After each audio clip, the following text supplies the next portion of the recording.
অসংখ্য দুরূদ ও সালাম নাজিল হন মুস্তাফা সাল্লাল্লাহু আলাইহি ওয়াসাল্লামের উপর, যার পরে এই পৃথিবীতে আর কোন নবী রাসূল আগমন করবেন না। আমরা সবাই বলি আল্লাহুম্মা সাল্লি আলাইহি আল্লাহুম্মা বারিক আলাইহি। আসলে মাদ্রাসা বা স্কুলে যে পড়ে তারই সুযোগ আছে পরীক্ষা দেওয়ার। পরীক্ষায় পাশ করবে অথবা ফেল করবে, সবগুলো সাবজেক্টে পাশ করে পরবর্তী ক্লাসে উত্তীর্ণ হবে, অথবা কিছু সাবজেক্ট পাশ করে কিছু সাবজেক্ট ফেল করে বাকিগুলোকে কন্টিনিউ করে সামনে চলে যাবে। কিন্তু যে মাদ্রাসা বা স্কুলে পড়ে না, তার পরীক্ষা দেওয়ার সুযোগ নেই। আল্লাহর প্রশংসা যিনি মুসলিম বাবা মায়ের ঘরে আমাদের এই পৃথিবীতে প্রেরণ করেছে। আলহামদুলিল্লাহ। ধরে নেন আপনার বাবা মুসলমান না, আপনার আম্মা মুসলমান না, আপনার ভিতরে ইসলামের কি গুণটা আছে যেটা দেখে আপনাকে মানুষ মুসলমান বলতো? ধরে নেন আপনার বাপ মা আপনার নাম রাখেনি, পুরো একটা রিসার্চ করলো যে ঠিক আছে বাচ্চা বড় হয়ে কথা বলে বুঝ হবে যখন নিজের জন্য নিজের নাম নির্বাচন করবে। আপনি কিন্তু আপনার জন্য নামটা মোহাম্মদ আহমেদ রাখতেন না, আপনি মেসি রাখতেন। This is what you call it. Because you love them. আপনি মেসি রোনালদোকে ভালোবাসেন। আপনি ছোট্ট একটা বল নিয়ে 11 জন খেলে 11 কোটি মানুষ দেখে বৈশা বৈশা সময় নষ্ট করে, সেটা নিয়ে আপনি কাঁদেন, হাসেন, রেগে যান, মারামারি করেন, বন্ধুত্ব করেন। আমি দোয়া করি আল্লাহ পৃথিবীর প্রত্যেক মুসলিম অমুসলিম যারা অসুস্থ আছে আল্লাহ সবাইকে সুস্থতা দান করুন।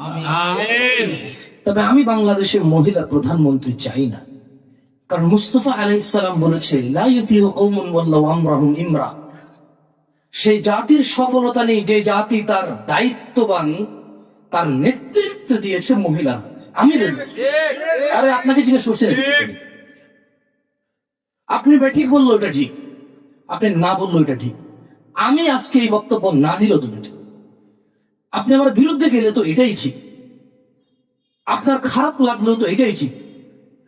এই জন্য আমি এখানে বক্তব্য দিতে এসে আপনাকে জিজ্ঞেস করবো না ঠিক না ঠিক।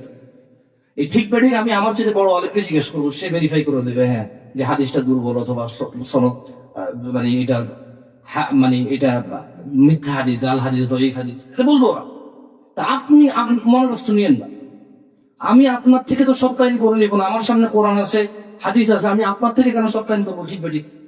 সো দয়া করে আমার বক্তব্যে ঠিক বেঠিক বলিয়েন না, কেমন আমি জিজ্ঞেস করবো না। আর যদি আপনাদের খুব বেশি ইচ্ছা থাকে যে একটা বক্তব্যে আসলাম এত কষ্ট করে ঠিক বেঠিক বললাম না, এটা কেমন, এটা আমাদের উপর অত্যাচার এগুলো তো ঠিক কিনা, আবার বলতেছি ঠিক কিনা, আর বলেন না, দুইবার বলছেন না, ফাঁকা দাঁড়িয়ে আর বলেন না এগুলো। হ্যাঁ, আল্লাহর প্রশংসা যে যিনি মুসলমান সমাজে জন্ম দিয়েছে। আল্লাহর প্রশংসা যিনি ভারত থেকে আরো 50 বছরের আগে আমাদের পূর্ব এবং পশ্চিম পাকিস্তানে আলাদা হওয়ার তৌফিক দিয়েছে। আল্লাহর প্রশংসা আরো 50 বছর আগে পাকিস্তান থেকে আমাদেরকে আলাদা হওয়ার তৌফিক দিয়েছে। আলহামদুলিল্লাহ। আপনি জানেন না পাকিস্তানে কি পরিমাণ ইসলাম নিয়ে বিতর্কিত কাজ আছে। পাকিস্তানের মানুষ বাইতুল্লাহ বানাইছে গরিবের, বলে যে এখানে গরিব হজ করবে, বড় লোক মক্কায় গিয়ে হজ করবে। সবাই না, কিছু কিছু লোক, এমন আকীদার লোকও পাকিস্তানে আছে, আপনি জানেন না। তবে দুর্ভাগ্যজনক উত্তরবঙ্গে এখন বাংলাদেশে মহিলা ওয়াজিন পাওয়া যায়। জাহালাত প্রকাশ পেতে পেতে এই পর্যায়ে এসে পৌঁছেছে। তো যেটা বলছিলাম, আল্লাহর প্রশংসা যিনি মুসলমান সমাজ, মুসলমান দেশ, যদিও এখন এই দেশের সব রাজনীতিবিদের বিরুদ্ধে চলে যাবে, কোরআনের পক্ষে কথা বললো, ও ভাববে যে ওকে বলতেছি, কি একটা অবস্থা বললো। আল্লাহ বলছে ইনিল হুকমু ইল্লা লিল্লাহ।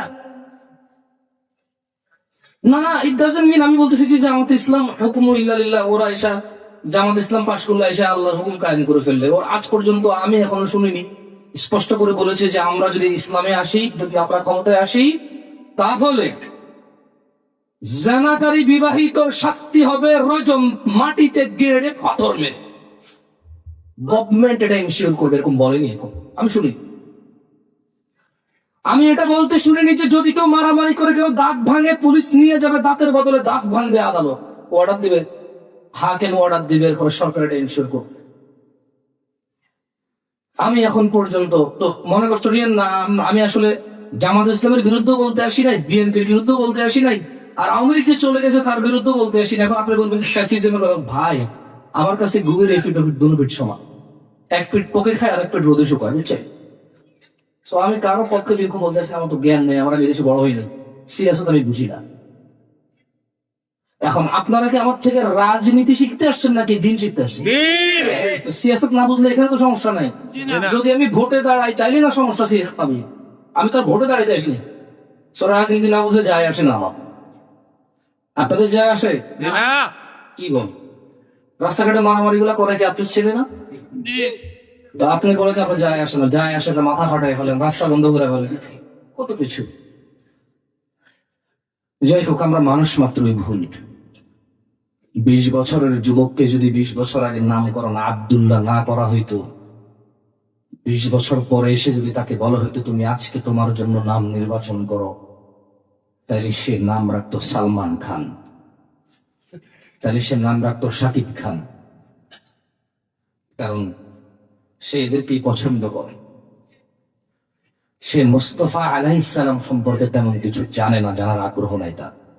তার কাছে মনে হয় এটা বোর, তার কাছে মনে হয় এগুলো গল্প কথা, ইচ্ছা কাহিনী, আগের যুগের কথা, পুরনো কথা, দুনিয়া অ্যাডভান্স হয়েছে, এখন চলবে না এসব কথা।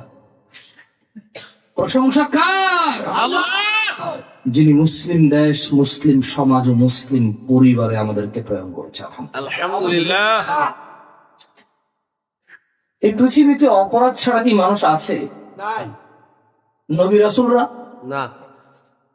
না, আমি এই কথা বলতে বিতর্কিত হয়ে যাব, তাই আমি চেষ্টা করব সর্বোচ্চ সতর্ক হয়ে কথা বলার। আল্লাহ আমাকে তৌফিক দান করুন। আদম আলাইহিস সালাম মানুষের মধ্যে প্রথম, আল্লাহ বলেছে লা তাকরাবু হাযিহিশ শাজারা ফাতাকুনা মিনাল যালিমিন। ও আদম, তুমি এই গাছের নিকটে যেও না, তাহলে তুমি জালেমের অন্তর্ভুক্ত হবা। আদম আলাইহিস সালাম গেছিল নাকি যায় নাই?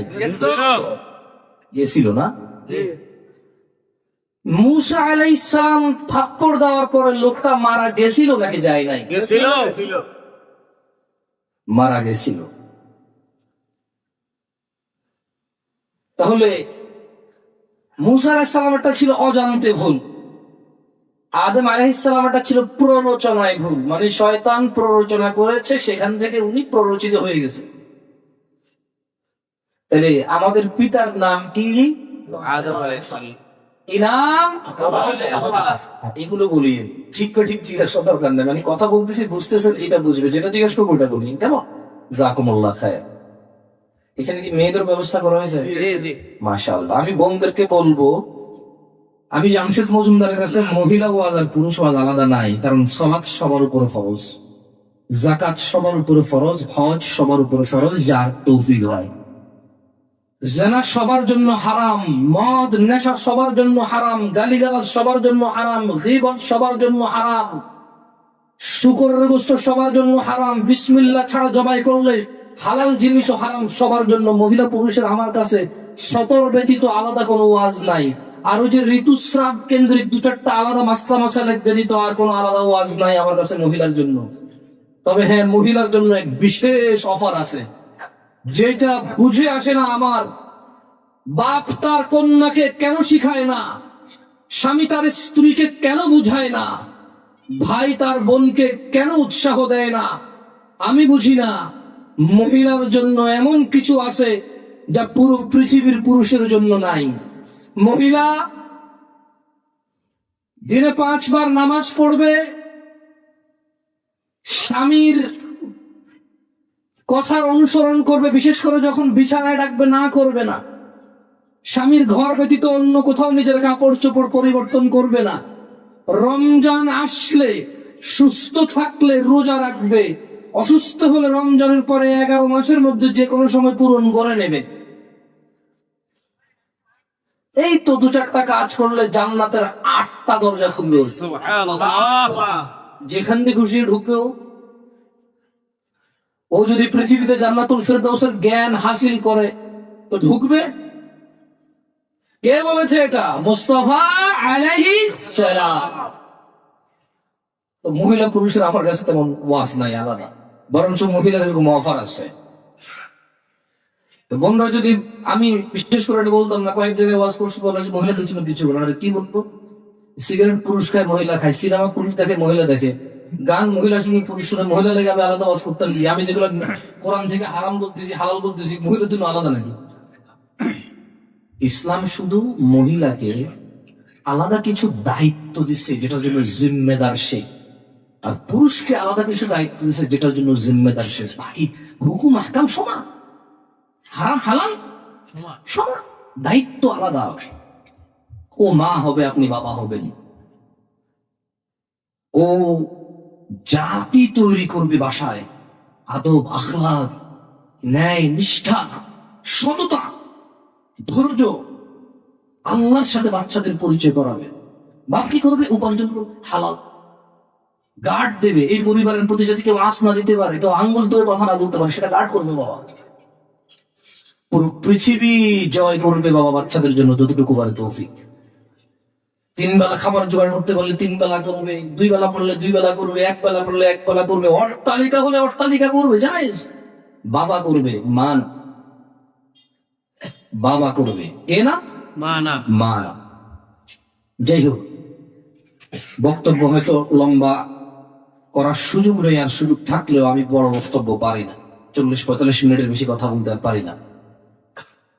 এই পৃথিবীতে আমরা কেউই অপরাধ মুক্ত নই। একজন গান শুনলে আর যে বক্তা বা হুজুর আলেম গানের থেকে নিষেধ করে তার অন্য কোনো অপরাধে সে লিপ্ত হতে পারে, সে তার স্ত্রীর প্রতি জুলুম করে। বক্তা নিজে মানুষকে গান থেকে নিষেধ করে, নেশা থেকে নিষেধ করে, সালাতের দিকে আহ্বান করে, কিন্তু হতে পারে সে নিজ পরিবারে নিজে তার ভাইয়ের সম্পদ, পিতামাতার সাথে অসৎ ব্যবহার করে সে ওখানে অপরাধী। পৃথিবীতে কোনো মানুষ অপরাধ মুক্ত নাই। এইটা আমরা ছোট্ট একটা হাদিস পড়লে পেয়ে যাব। وعن أنس قال رسول الله صلى الله عليه وسلم, আনাস ইবনে মালিক রাদিয়াল্লাহু আনহু থেকে বর্ণিত, তিনি বলেন রাসূলুল্লাহ সাল্লাল্লাহু আলাইহি সাল্লাম বলেছেন। জামশেদ মজুমদার বলেছে? কে বলেছে? রাসূল সাল্লাল্লাহু আলাইহি সাল্লাম। কার থেকে বর্ণিত? আনাস রাদিয়াল্লাহু আনহু। একটু জবাব দিবেন। সাহাবীর নাম কি? আনাস রাদিয়াল্লাহু তাআলা আনহু। আনাস ইবনে মালিক রাদিয়াল্লাহু আনহু। তা উনি বলছেন যে আল্লাহর নবী বলেছে, কুল্লু বনি আদম খাত্তা, প্রত্যেক আদম সন্তান পাপী। এই প্রত্যেকের মধ্যে কিন্তু কেউ বাদ যায়নি। এই প্রত্যেকের মধ্যে কি সবাই আছে? প্রত্যেক বললে কি কিছু বাদ যায়? না। এটা কে বলেছে?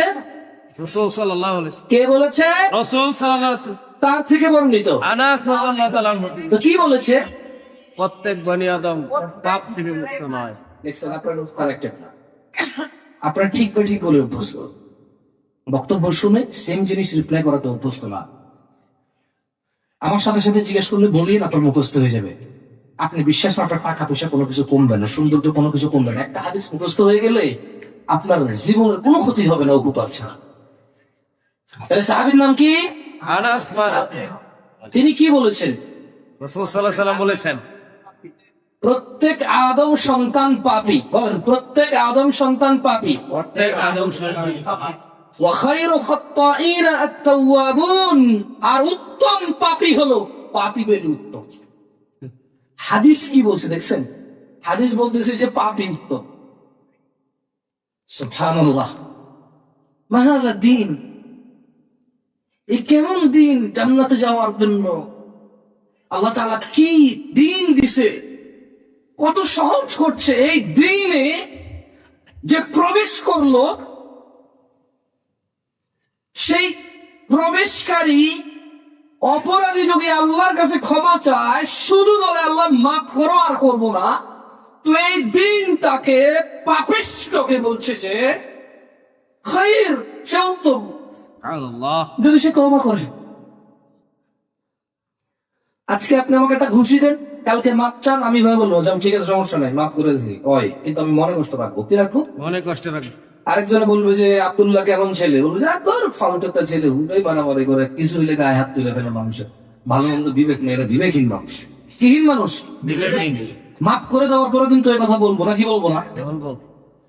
আর আল্লাহ নবী পাপী পাপিষ্ঠকে আল্লাহর কাছে মাপ চাইলে কি বলেছে? খেয়ে ফেলছে না, আমি একটা কাজ করি, আপনাকে যদি চা নাস্তার ব্যবস্থা করি, ওগুলা খান, হাদিসটা খাইবেন। উত্তম পাপী কে? তাওবাকারী। উত্তম পাপী কে? তাওবাকারী, ভুল করে ক্ষমা চায়। সুবহানাল্লাহ, আল্লাহ আমাদের বুঝার তৌফিক দান। আমিন। আচ্ছা, তো এই যে পাপী লোক উত্তম, তওবা করলে, কি করলে? তওবা করলে। কিন্তু এই দেশে না, বর্তমান বিশ্বের অধিকাংশ পাপী সে পাপিষ্ঠ, কারণ সে তওবা করে না। সে মনে করে কালকে তওবা করবে। কখন তওবা করবে? কালকে। দেখেন না, ছেলেরা প্রেম করে বিয়ে করার আশায়, মনে হয় যেন সে নিশ্চিত সে ওই পর্যন্ত বাঁচবে। প্রত্যেকটা প্রেমিক ছেলে এবং প্রেমিকা মেয়ে এই দেশের মুখের ভিতরে শুকরের মাংস রেখে বলে জমজমের পানি দিয়ে গিলে ফেলি। তা বাবা, তুমি জমজমের পানি দিয়ে কেন গিলবা? বলছে যে পৃথিবীতে এর চাইতে উত্তম পবিত্র পানি আর নাই, লিমান সুরিবালা। আল্লাহ নবী বলছে যে যে উদ্দেশ্যে পান করবে সেই উদ্দেশ্য পূরণ হবে। এত পাওয়ারফুল পানি, এত মর্যাদা পানি, এই পানিকে মানুষ কেন মূল্যায়ন করবে? কারণ আল্লাহ এর ভিতরে এমন গুণ দিছে। কয়টা গুণ? অগণিত। অগণিত। কি জমজমের পানির বেনিফিট কি? অগণিত। কেন? আল্লাহ নবী বলছেন লিমান শারিবালা, যে ব্যক্তি জমজমের পানি যে উদ্দেশ্যে পান করবে সেই উদ্দেশ্যই পূর্ণ। অগণিত। কি? তো এখন এই ছেলের যুক্তি হচ্ছে বিয়ে করবে, এই জন্য সে প্রেম করবে। বিষয়টা ঠিক ওই রকম, শুকরের গোশত মুখে রেখে বলছে জমজমের পানি দিয়ে গিলে ফেলবো। কারণ জমজমের পানি যে উদ্দেশ্যে পান করে সেই উদ্দেশ্য কি পূরণ হয়। তো আমি শুকরের মাংস জমজমের পানি দিয়ে গিলবো, এই উদ্দেশ্যে আল্লাহ হালাল হিসেবে কবুল করিও। এই পাগলামি যুক্তি কি সে দিবে? কিন্তু সে অশ্লীলতা জানাবে বিচারের ক্ষেত্রে, বিবাহ করবে এই কথা বলে সে কন্টিনিউ করে জানা। ধরে নেন আপনাদের মধ্যে কেউ একজন 10 টাকা চুরি করছেন। কয় টাকা? 10 টাকা। কি করছেন? চুরি করছেন। এইবার কোথাও গিয়ে কাজ করে, চাকরি করে বা ব্যবসা করে 10 টাকা উপার্জন করছেন, হালাল। বলুন তো আগের 10 টাকা কি হালাল হবে? তো যেই ছেলে এই যুক্তিতে প্রেম করে সে বিয়ে করবে, তো সে যখন কবুল বলবে, মেয়ের বাবা মেয়েকে তুলে দেবে, ওই কবুল বলার পরের থেকে সে কথা বলবে, দেখা দিবে, সাক্ষাৎ করবে, এগুলো হালাল। কিন্তু এর আগের গুলো স্টিল হারাম বলে কোন লেখা থাকবে। কখন এভাবে ভেবে দেখছেন? হারাম তো হালাল হয়ে যাবে। একটা মেয়ের সাথে আপনি বিবাহ ছাড়া কথা বলেন, একটা মেয়ে একটা ছেলের সাথে বিবাহ ছাড়া কথা বলে, এটা হারাম। একই ছেলে মেয়ে বিবাহ করলে কথা বললে আর হারাম হবে না, কিন্তু আগের গুলো তো কাউন্টেবল, ওগুলো তো হয়ে আছে হারাম। ওখানের জন্য তো মাপ চাইতে হবে, ক্ষমা চেয়ে ক্ষমা নিতে হবে আল্লাহর কাছে। তো এটা তো আপনার মেয়েকে বিয়ে না করলেও আল্লাহর কাছে ক্ষমা চেয়ে আল্লাহ ক্ষমাকারী। আপনি এইটা বলার সুযোগ নেই যে আমি বিয়ে করলে গ্যারান্টি ক্ষমা হবে, বিয়ে না করলে গ্যারান্টি ক্ষমা হবে না। মূলত যে কোনো পাপী মন থেকে যদি বলে আল্লাহ ক্ষমা করো, আমি লজ্জিত আর করবো না, এবং সে যদি তার কথায় অটল থাকে, আল্লাহ তাকে ক্ষমা করো। পাপী যে পাপী হোক। ছোট্ট একটা উদাহরণ দিলে বুঝবেন হাদিস থেকে। আগে আবি হুরায়রা রাদিয়াল্লাহু আনহু قال قال رسول الله صلى الله عليه وسلم, আবু হুরায়রা রাদিয়াল্লাহু আনহু থেকে বর্ণিত, তিনি বলেন, আমার কথা স্পষ্ট বোঝা যায়? শুনতে অসুবিধা হচ্ছে না তো? এখন আমি আপনাদের জিজ্ঞেস করতেছি, এখন হতে পারে যদি শুনতে অসুবিধা হয় তাহলে তো আপনারা বলতে পারবো না, শুনতে করে না বুঝলে। তো আবু হুরায়রা রাদিয়াল্লাহু আনহু থেকে বর্ণিত, তিনি বলেন আল্লাহ নবী সাল্লাল্লাহু আলাইহি ওয়াসাল্লাম বলেছেন, ওয়াল্লাযী নাফসি বিয়াদিহি মুস্তাফা রাহমাতাল লিল আলামিন ইমামুল আম্বিয়া ইমামুল মুরসালিন খাতামান নবিয়্যিন। আল্লাহর হাবিব বলছে, ওয়াল্লাযী বিয়াদি নাফসিহি, যেই সত্তার হাতে আমি মুহাম্মদের জীবন সাল্লাল্লাহু আলাইহি ওয়াসাল্লাম, লাউ লাম তুযনিবু, যদি তোমরা পাপ না করো, লাযাহাবাল্লাহু তাআলা বিকুম, যদি তোমরা পাপ না করো, আল্লাহ তোমাদেরকে নিশ্চিহ্ন করে দিয়ে তোমাদের পরিবর্তে ওয়ালা জাআ বিকওমিন ইউযনিবুন, যদি তোমরা পাপ না করো, আল্লাহ তোমাদেরকে নিশ্চিহ্ন করে দিয়ে তোমাদের পরিবর্তে এমন এক জাতি আনয়ন করবেন যারা পাপ করবে, ফায়াস্তাগফিরুনাল্লাহ, এবং পাপ করার পর তারা আল্লাহর কাছে ক্ষমা চাইবে, আল্লাহ তাআলা ফায়াগফিরু লাহুম, তারা আল্লাহর কাছে ক্ষমা চাইবে, আল্লাহ তাদের ক্ষমা করবে। সুবহানাল্লাহ। এটা আমি পড়ছি, আবু হুরায়রা বর্ণনা করছেন রাদিয়াল্লাহু আনহু। বলছে কে? মুহাম্মদ সাল্লাল্লাহু আলাইহি ওয়াসাল্লাম। বলছে কে? বর্ণনাকারী সাহাবীর নাম কি? কি বলছে আল্লাহ? যদি তোমরা পাপ না করো, আল্লাহ তোমাদের নিশ্চিহ্ন করে এমন এক জাতি আনবে, যে জাতি পাপ করবে এবং আল্লাহর কাছে ক্ষমা চাইবে, ক্ষমা চাইলে আল্লাহ খুশি হয়ে ক্ষমা করবে।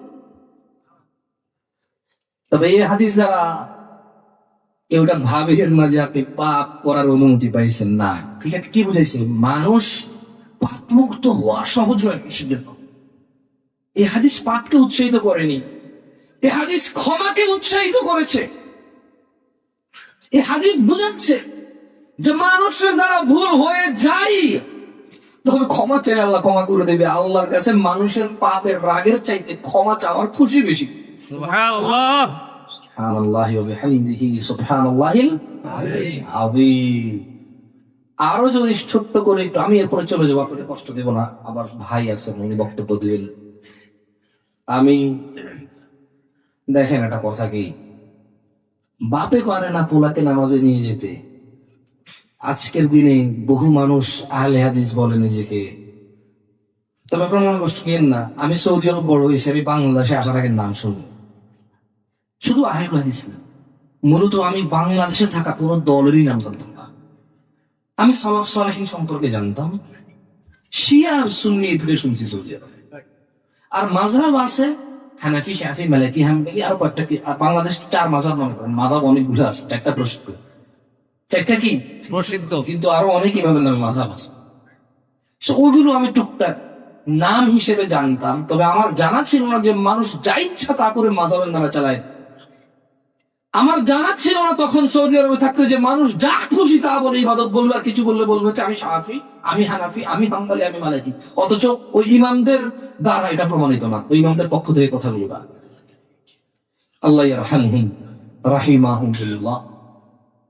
আমার জানা ছিল না। তো যখন আমি দেশে আসছি, আমি দেখলাম যে চিশতি, সাবেরি, তরিকত, হাকিকত, মারিফত, হানাফি, শাফি, মালিকি, হাম্বলি, চরমনাই, আটরুজি, ফুরপুরা, মাইজবান্ডার, ওহলিফ, তিলি,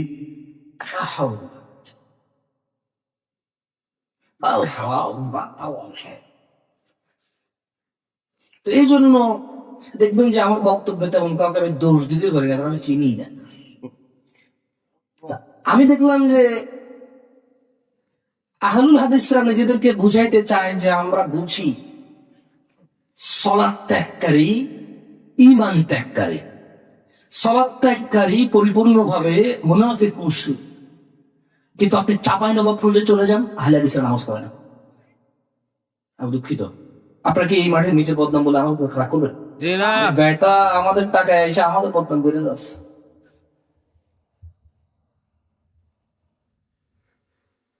আমি দেখেছি ফজরের সালাতে 40-এর ঊর্ধ্বে বয়স্ক মানুষ সবাই যা দু চারজন হয়।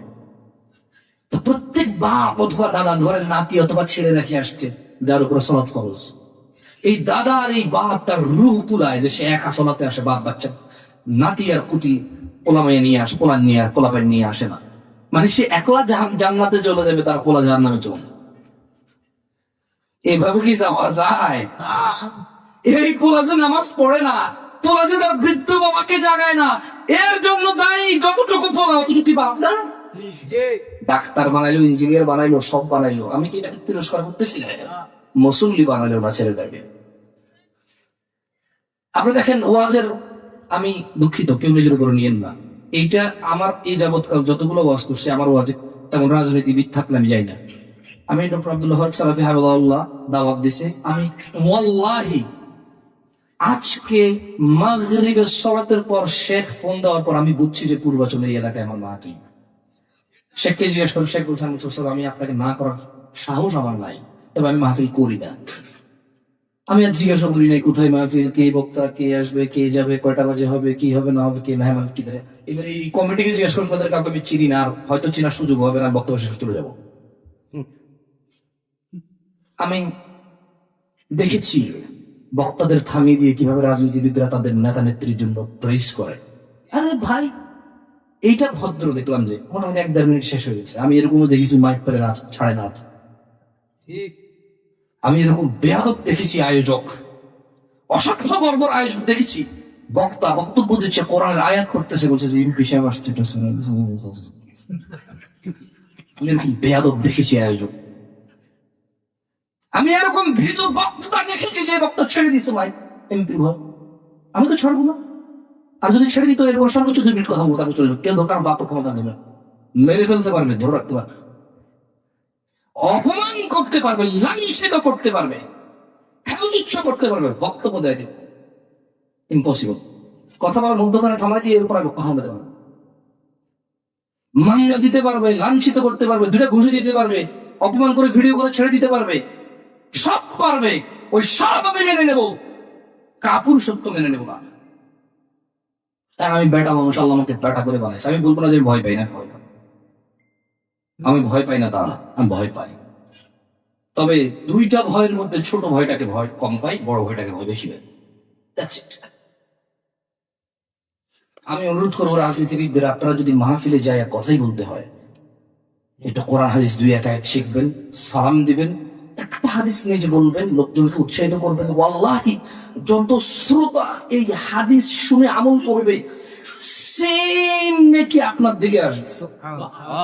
হুজুর হিসেবে যেটা 2-20 বছর পড়ালেখা করে হুজুররা যে সুযোগ পায় নাকি কামানোর, রাজনীতি করে নেতা হয়ে আপনাকে আল্লাহ সেই সুযোগ দিয়ে দিচ্ছে। সুবহানাল্লাহ। আপনি বললে আপনার নেতা নেত্রীর জন্য কেউ দোয়া করবে না, যাই আসে না। শেখ হাসিনার জন্য এরকম ওয়াজ সবাই দোয়া করছে, এখন আল্লাহ আল্লাহ তার উপর ওয়াজ করবো, দোয়া এগুলা কই গেল? সেম ওয়াজ আর কাম হয় দোয়া। এই বছর ওমর ইবনে খাত্তাব রাদিয়াল্লাহু আনহু দোয়া করে কবুলের জন্য চিন্তা করতেন না, উনি এই চিন্তা করতেন যে আমি দোয়া করতে পারতেছি কিনা, আল্লাহ তৌফিক দিচ্ছি। সুবহানাল্লাহ। আল্লাহ তাআলা আমাদেরকে বুঝতে তৌফিক দান করুন। তাইলে একটু আগে যে হাদিস পড়েছি, এটা কি পাপ করার উৎস দিছে? নাকি আমরা মানুষ ভুল হয়েই যায় ক্ষমা চাওয়ার জন্য উৎসাহিত করেছে? আসেন আর একটা হাদিস পড়লে আপনারা বুঝে যাবেন। আউযু বিল্লাহি মিনাশ শাইতানির রাজিম। লা ইলাহা ইল্লাল্লাহ। عن أبي ذر رضي الله عنه قال, আবু যর রাদিয়াল্লাহু আনহু থেকে বর্ণিত, তিনি বলেন, সাহাবীর নাম কি? আবু যর। মনে রাখেন, বাচ্চা হলে তো ইউনিক নাম খোঁজেন, পল্টু মল্টু নাট পল্টু রেখে দেন সব। এই যে ধর, আবু যর, মানে আবু যর, শুনুন না? হ্যাঁ, এগুলো মুখস্থ করবেন, তাহলে তো যে নাট বল্টু বুঝতে হয় না ইউনিটের জন্য। দেখুন যে আপনার পুরা গ্রামে একজন আবু যর হবে। আচ্ছা, আপনাদের এই আপনাদের গ্রাম না? আবু যর কেউ আছে? হাত তোলো তো। আবু যর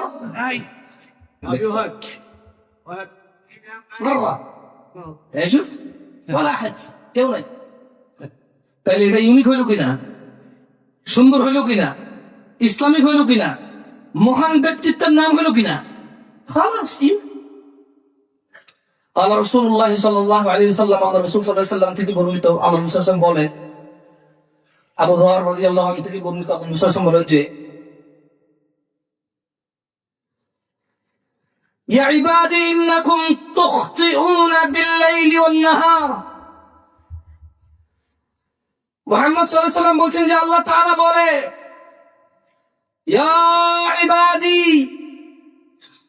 ও আমার বান্দারা, নারী ও পুরুষরা, ধনী ও দরিদ্ররা, সুস্থ ও অসুস্থরা, ইন্নাকুম তুখতিউনা বিল-লাইলি ওয়ান-নাহার, তোমরা দিনে এবং রাতে অপরাধ করতে থাকো।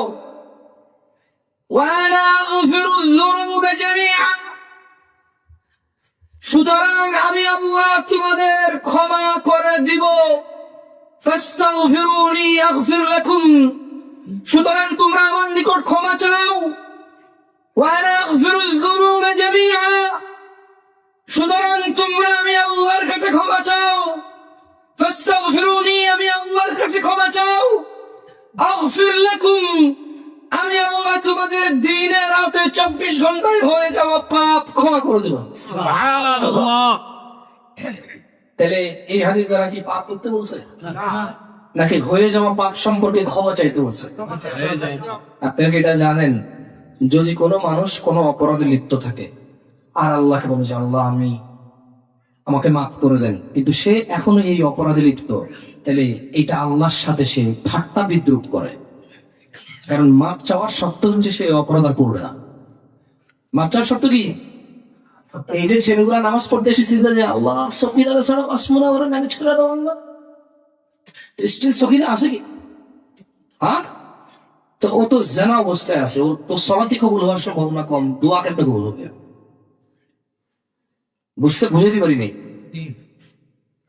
মানে সে তাহাজ্জুদের নামাজে প্রেমিকাকে চাইতে পারবে কিনা আমাকে জিজ্ঞাসা। বেটা, এই প্রেমিকাকে চাইতেছো, তার মানে তো জানায় রত আসো। তাহাজ্জুদ মানুষ পড়ে গুনাহ ক্ষমার জন্য, তুমি গুনাহ রত থেকে গুনাহকে হালাল কেমনে করবো এটা চিন্তা করো। তোমার বিবেক বুদ্ধি এতটা লোক পাইছে। আর ওই যে মেয়েগুলা বিয়ে করার পর হঠাৎ করে আমি তার ফেসবুকে দেখেছি সে পরকীয়া করে। আরে বাবা, তোমার সাথে কথা বলছো প্রেম, এখন আরেক মহিলার সাথে কথা বলে কোনো পরকীয়া, সে তো 4টায় বিয়ে করতে পারে, প্রবলেম কোথায়? ওটা তো প্রেমিক। বিয়ে করে নেবে, সমস্যা কোথায়? তোমার বিয়ে করার আগে একটা বিয়ে করার তৌফিক ছিল না, বহুত কষ্ট করে 4 বছর প্রেম করে করছে। বাট এখন কাম কাজ করে আরেকটা প্রেম করে 4 বছর প্রেম করে একটু আর টাকা পয়সা ইনকাম একটু করে যাচ্ছে। তোমার লজিকে তো দুইটাই হালাল হওয়া উচিত। তোমার লজিকে, এটা জামশেদ মজুমদার বলতেছে না। তোমার সাথে কথা বললে জানা না হয় প্রেম, আরেক মহিলার সাথে কথা বললে এটা হয় জানা। বলছে যে আমি ওকে তালাক দিয়ে দেবো, কেন? বলছে যে ও দুশ্চরিত্রা। কেন? বলে যে ও দুলাভাইয়ের সাথে কথা বলে, কার সাথে কথা বলে, আমি ফেসবুক চেক করছি, আমার দিকে ডিলিট করে দিছে। তো তোমার সাথে কথা বলছে তখন এই মেয়ে তো আগে থেকে দুশ্চরিত্র, তোমার সাথে যখন কথা বলছে এটা তুমি প্রেম, মেয়ে ভালো, এরা ছাড়া মানুষ না। তো এই মেয়ের জন্য আরো বলা জীবন দিলে তোমার সমস্যা কি? তুমি তো জীবন দিতে চাইছিলা। আল্লাহ আমাকে উচিত তৌফিক দান করুন। আমি আমার বক্তব্য প্রায় শেষের দিকে চলে যাব। আমি কি নিয়ে আলোচনা করতেছিলাম?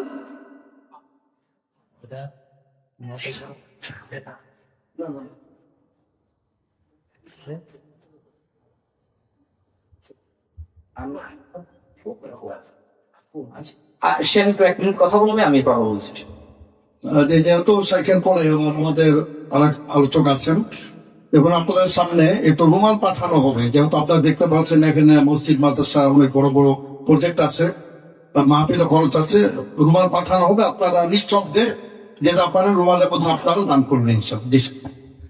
জাযাকুমুল্লাহ খায়ের। আসলে দান সম্পর্কে বলতে হয় এটা দুঃখজনক, কারণ ব্যাংকে টাকা পয়সা জমানোর জন্য বলতে হয় না, সে জানে যে ওখান থেকে সে পাবে, এই জন্য সে ওখানে রাখে।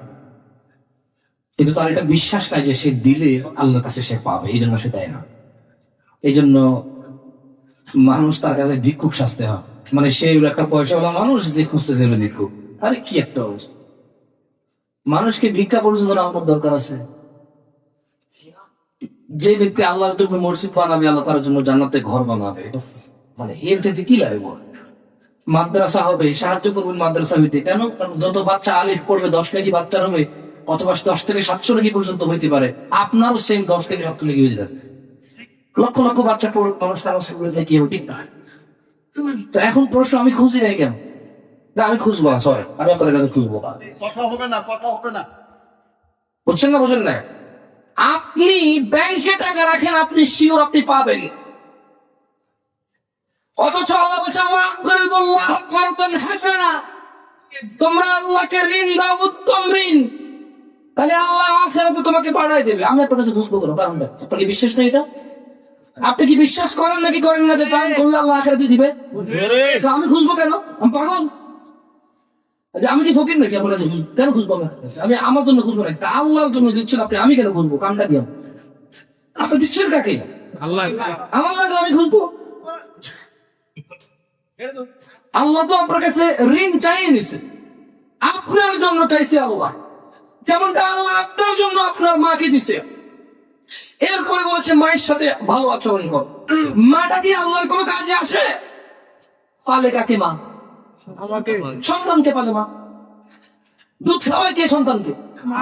তো এই যে মাটা আল্লাহ দিছে, দিয়া বললো যে ওয়ালিল ওয়ালিদাইনি ইহসানা, মা বাপের প্রতি সৎ ব্যবহার করো।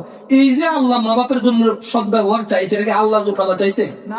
আমার জন্য চাইছে, আমার কল্যাণের জন্য। তো ধরো আল্লাহ বলছে যে তোমরা আল্লাহকে ঋণ দাও উত্তম রূপে পাওয়ার জন্য। কার জন্য ঋণ? নিজের জন্য, আপনার জন্য। ভাই আল্লাহ কি লাগবে? আল্লাহ আমাদেরকে বুঝার তৌফিক দান করুন। আয়েশা রাদিয়াল্লাহু তাআলা আনহা থেকে বর্ণিত, তিনি বলেন ক্বালা রাসূলুল্লাহ সাল্লাল্লাহু আলাইহি ওয়াসাল্লাম, আয়েশা রাদিয়াল্লাহু আনহা তিনি বলেন আল্লাহ নবী সাল্লাল্লাহু আলাইহি ওয়াসাল্লাম বলেছেন, ফাইনাল আবদা ইযা ইতারাফা সুম্মা তাবা তাবাল্লাহু আলাইহি, যখন বান্দা গুনাহ স্বীকার করে। কে বর্ণনা করছে? আয়েশা রাদিয়াল্লাহু আনহা। বলেন রাদিয়াল্লাহু আনহা। রাদিয়াল্লাহু আনহা। মুহাম্মদ সাল্লাল্লাহু আলাইহি ওয়াসাল্লাম বলেছে, ফাইনাল আবদা ইযা ইতারাফা সুম্মা তাবা তাবাল্লাহু আলাইহি, যখন বান্দা গুনাহ স্বীকার করে, অনুতপ্ত হয়ে আল্লাহর কাছে ফিরে আসে, তওবা করে ক্ষমা চায়, তাবাল্লাহু আলাইহি, আল্লাহ তার তওবা কবুল করে এবং তাকে ক্ষমা করে দেয়। সুবহানাল্লাহ।